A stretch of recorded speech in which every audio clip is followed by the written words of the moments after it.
Good morning. এটা 28/1/2026-এর mini blog.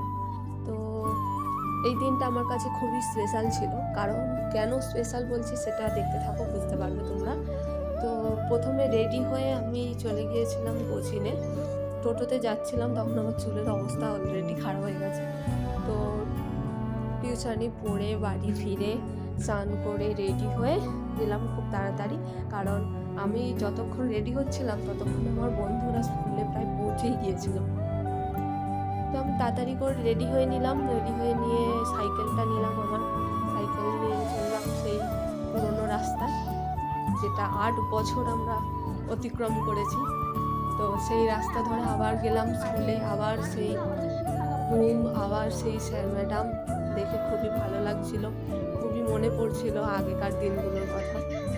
তো অনুষ্ঠান শুরু হয়ে গিয়েছিল, আমরা যেতে না যেতেই অনুষ্ঠান দেখে তারপরে শুরু হলো স্যার ম্যামদের গান, ছাত্রছাত্রীদের নাচ, সব ছাত্রছাত্রীদের আবৃত্তি, তারপরে শুরু হয়েছিল প্রাইজ বিতরণ।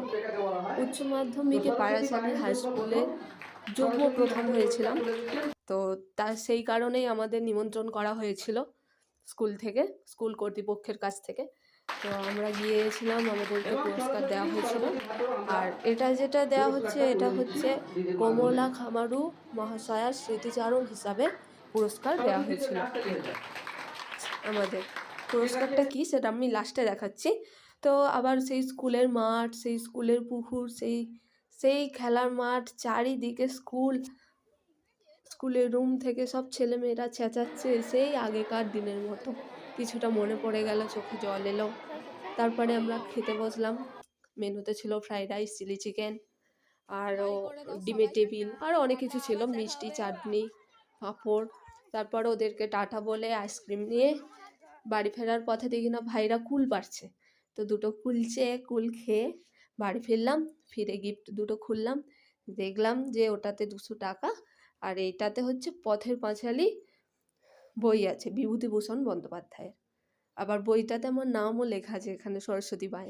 তো আমি